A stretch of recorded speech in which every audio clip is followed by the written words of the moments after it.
was president of the Graduate Business Council this past year, and I'm pleased to ask him to step forward this time to speak.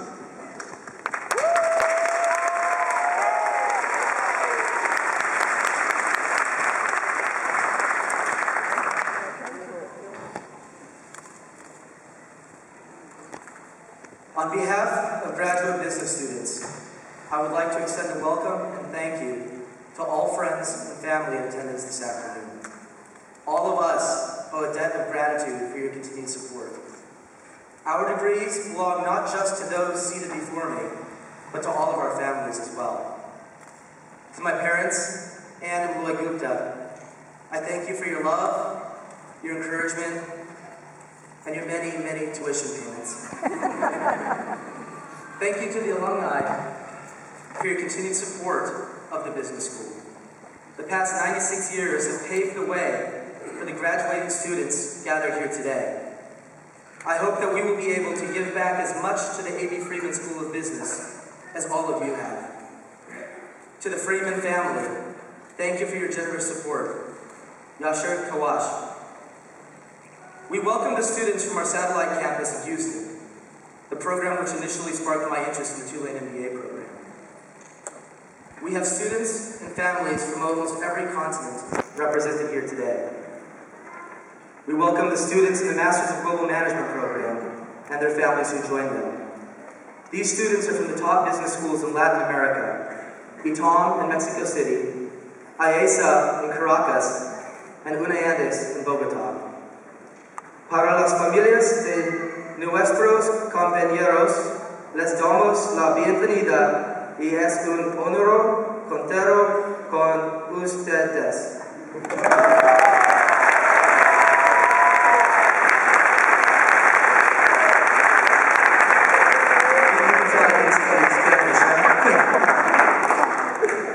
We thank Dean Angelo Denisi for his service to our business school. Under his leadership, the A.B. Freeman School of Business has grown in prestige and in rankings. Dean, we welcome you back to professorship in academia. I hope you've been nice to all the other professors because Bill Reese can definitely stuff you into a locker.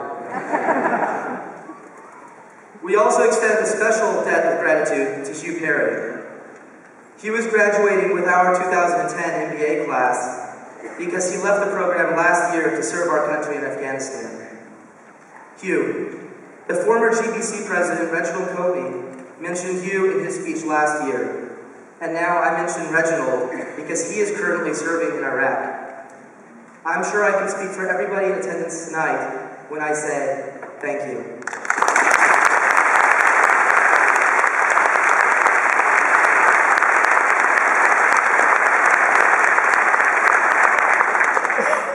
This is a precarious time to be graduating from business school. Our nation's economy is in a great recession. But from the ashes of the 2008-2009 financial meltdown has arisen fresh opportunity. Many of us chose Tulane, in part, for the ability to join in the rebirth of New Orleans. Let us remember that fact as we leave here today. We have borne witness to this city's triumph through adversity. Let us remember the courage of the New Orleans people to succeed and to stand tall. Perhaps Tulane University and New Orleans are the best place to learn the necessary tenacity and life skills required to successfully navigate these recessionary waters. To me, the biggest lesson has been that our success must not be dictated by the less than ethical business leaders that we see on television and read about in the papers. Our success must be made at home, by each and every one of us, working hard and with the support of our families. We are graduating from a world-class institution with a world-class education. Let us not forget that this accomplishment is bound irrevocably with the duty to help those who are less able. Mother Teresa said, "What I do, you cannot do. But what you do, I cannot do." The needs are great, and none of us, including me, ever do great things.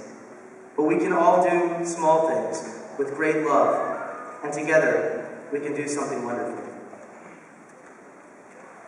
A few years back, I visited my relatives in India. I was with my cousin when a little homeless girl approached us and tried to sell us a flower bracelet that she had made. I told her no a few times, but the girl was persistent. My cousin finally pulled a very small sum of money from her purse, 5 rupees, and handed it to the girl.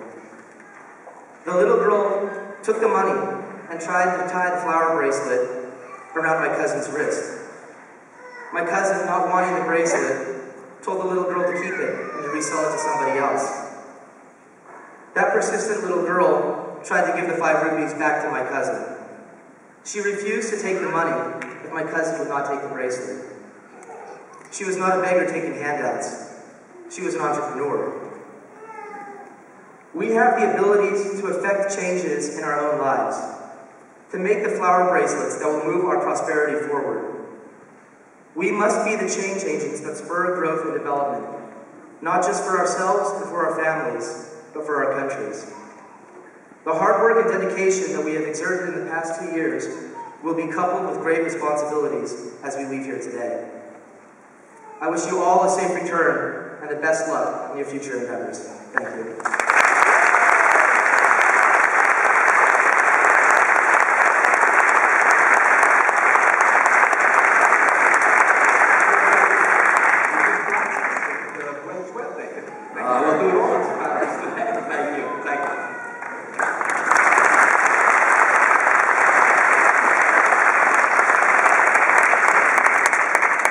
Now pleased to announce the 2009-2010 Faculty Awards. The scriptures and criteria for these awards are included in your program. Some of these folks are here, some of them aren't, but we really just want to let everyone know who won these awards this year. First, we have something called the Teacher Honor Roll.